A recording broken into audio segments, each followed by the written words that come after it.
They came for his car in the dead of the night after the biggest win of his Ferrari life. No press release, no warning, just a quiet line in an FIA document car number 44, selected, and for a few days, nobody outside that garage knew whether Lewis Hamilton's comeback was real, or whether it was about to be taken away from him. Think about the timing. He had just done the one thing nobody believed he could still do. He had beaten Mercedes.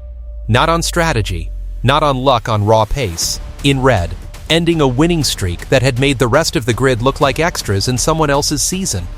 And the moment he climbed down from that podium, the governing body of the sport walked over to his car and started taking it apart. Why him? Why now? And what exactly were they looking for inside that machine? Stay with me, because the answer is stranger than a scandal. Here's the setup. Fast. After the Barcelona Grand Prix, the FIA ran what it calls an extensive physical inspection. Hamilton's car was pulled in for scrutiny, and the focus was very specific: the rear brake system. Not the engine everyone obsesses over. Not the floor. The brakes. Inspectors went through the hardware, then went deeper into the brake control software itself, line by line, checking every component against the regulations. On the surface, it looked like the start of a storm. But here's the real problem with that story: it's not the story at all. Because this inspection wasn't a manhunt. Under the rules, the FIA randomly selects cars from the top finishers after a race and strips them down to confirm everything is legal. It's routine. It's cold. It's the sport's way of making sure a winner is a clean winner. And Hamilton's car just happened to come up in the lottery at the most dramatic possible moment, days after he'd shattered Mercedes' perfect run. So the question stops being, what did he do wrong? The question becomes far more interesting: what would they find if his comeback was completely, boringly legal? And this is where it gets worse for everyone who wanted a conspiracy. Because the verdict arrived, and it cleared him of everything. The FIA's technical delegate, Joe Bauer, put it in writing ahead of the next race. Every inspected component on Hamilton's car was in full conformance with the regulations. No breach, no gray area, no further action. The car that beat Mercedes was, in every measurable way, exactly what it was supposed to be. The streak hadn't been ended by a trick. It had been ended by a driver. Now watch what happens next, because this is the part nobody noticed. The inspection that was supposed to find something illegal accidentally pointed a spotlight at something legal and quietly explosive. To understand why Hamilton suddenly got fast again, you don't look at the engine. You look at the very thing the FIA just examined: the brakes. Let me explain it the way a driver actually feels it. A Formula One car doesn't win on speed alone, it wins on trust. When a driver stamps the brake pedal at 300 kilometers an hour, he needs the car to bite exactly the same way, every single lap, or his brain refuses to commit to the corner. If the brakes feel vague, if the bite point moves even slightly, the driver lifts a fraction earlier. Every lap, all race long. And those fractions are where seconds go to die. For a long stretch in red, Hamilton didn't have that trust. The car was fast, but it didn't feel like his. So here's the hidden cause. It emerged that Hamilton had quietly switched his brake discs to a supplier called Carbone Industry, the exact same brake material he used during his dominant championship years at Mercedes. Read that again. The component at the center of his revival wasn't some radical new invention. It was a piece of his past. A feel he already knew in his bones, bolted onto a Ferrari. And this is where it gets controversial, because Ferrari and brakes is not a casual relationship. For more than half a century, Ferrari has run with Brembo. 50 years. That's not a supplier deal, that's a marriage. And here comes Hamilton, walking into the most traditional team in the sport, asking for the brakes from his old life instead. That takes nerve. That takes a driver who trusts his own hands more than he trusts the institution around him. Quick question for you before we go deeper, and I genuinely want your answer in the comments. Was Hamilton right to break a 50-year tradition for a feeling only he could sense? Or is that the kind of arrogance only a 7-time champion can get away with? Tell me. Because the next part suggests he was dead right. His teammate noticed. Charles Leclerc, who knows that Ferrari better than almost anyone, had been complaining about the feel of his own brakes for races. And in Barcelona, Leclerc switched to the same carbon industry discs Hamilton was running. When your teammate copies your homework, that's not coincidence, that's confirmation. The quiet brake change the FIA had just inspected and cleared was spreading through the garage like a secret that couldn't stay secret. So now you understand the real shape of this story. The investigation didn't catch a cheat. It accidentally documented the legal, unglamorous, almost invisible reason Lewis Hamilton came back to life a brake disc. If you're still with me, hit subscribe, because what comes next is where the comeback hits a wall the brakes can't fix. Because here's the cruel twist. Just as Hamilton solved the problem he could feel with his feet, a far bigger problem was waiting that he couldn't touch at all. The very next race was in Austria, at the Red Bull Ring, a circuit that doesn't care how good your brakes feel. It cares about one thing: power. Long straights, thin mountain air, and a stopwatch that punishes every missing horsepower without mercy. And Ferrari arrived there with hope, because they'd brought a genuine upgrade, a new specification of engine, built under the sports-controlled upgrade framework, pushing an aggressive steel alloy cylinder design further than before, paired with a new fuel blend. All of it aimed at clawing back the gap to Mercedes. On paper, it should have helped.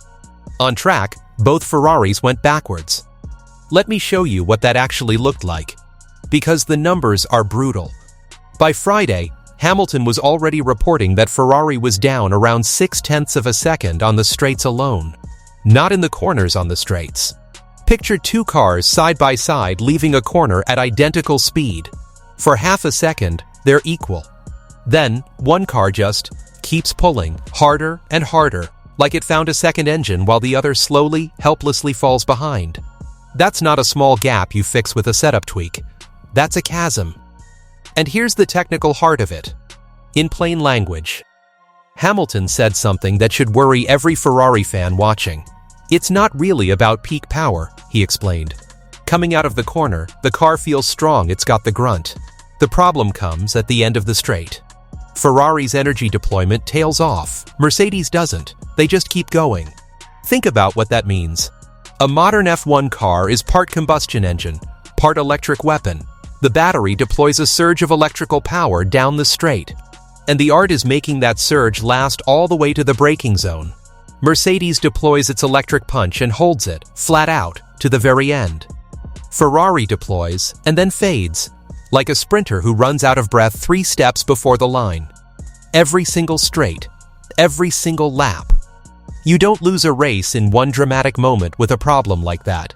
You bleed it away, a tenth at a time, until the checkered flag tells you a story you already knew by lap 10. And it gets worse, because the day itself turned on him. It was so hot the FIA activated a special heat hazard protocol, a measure so rarely used it had never before been triggered for a race on European soil. Hamilton had a cooling vest designed to keep him functional in that furnace. The moment the lights went out, it failed, stopped working completely. So picture the full nightmare, a driver roasting in an unbearable cockpit, in a car that fades on every straight, in an engine running so hot he had to turn the power down to save it. He didn't just lose pace. The car, the conditions, and the machinery all turned on him at once. The result was merciless. Hamilton crossed the line 5th. Leclerc, who'd started on the front row, collapsed all the way to 8th. And the win? It went to Mercedes again, George Russell, from pole, leading home a result that quietly rebuilt the exact dominance Hamilton's Barcelona win had interrupted. But here's the moment that exposed everything. A rival driver, Mercedes' young charger Kimi Antonelli, came out of that race and said the Ferraris were deploying so strangely that he almost crashed into Leclerc. Read that carefully. The car wasn't just slow, it was behaving unpredictably, surging and dying in a way that made the cars around it dangerous to be near. This wasn't an opinion anymore. A rival had felt it from the outside. And that's what finally pushed Hamilton to do the thing the headlines were really about. He didn't demand an FIA investigation, he demanded one inside his own team. He turned to Ferrari and effectively said, "Find out why our deployment dies. Go figure out why we fade when Mercedes doesn't. Here's the 7-time world champion, fresh from proving he can still beat anyone. telling the most famous team in motorsport that something inside their car is broken in a way he can feel but cannot fix from the cockpit. And he warned them the solution wouldn't come quickly. So look at the full arc now, because it's almost poetic. The FIA investigated the one part of Hamilton's car that was working the brakes and found it spotless. Meanwhile, the real flaw, the deployment, sat untouched by any steward, perfectly legal, and quietly cost him everything in Austria. The system inspected his strength and ignored his weakness, and the weakness is the one that decides championships. Here's where it stands. In the title fight, Antonelli leads the way, and Hamilton sits third, around 46 points adrift, close enough to dream. Far enough that every fading straight feels like a door slowly closing. And the cruelest detail of all? The next race is Silverstone. His home. The track he loves more than any other on Earth. The place where the crowd chants his name. But Silverstone is built on long, fast straights, exactly the kind of corner exit to braking zone runs where Ferrari's deployment dies and Mercedes keeps pulling away. The one race he wants most is set on the one layout that exposes his car's deepest wound. So let me leave you with the question this whole story has been building toward. The FIA looked inside Lewis Hamilton's car and found nothing wrong, and that clean verdict told us the truth nobody wanted to say out loud. The comeback is real. The driver is still there. The brakes are fixed. But the machine underneath him fades exactly when it matters most, on exactly the track he's about to race on next. So tell me honestly, in the comments when they line up at Silverstone, is Hamilton walking into a home triumph or a home heartbreak the engineers already saw coming? Drop your call below, and if you want to be there when that verdict arrives, subscribe now, because this story isn't over. It's just reaching the part that actually hurts.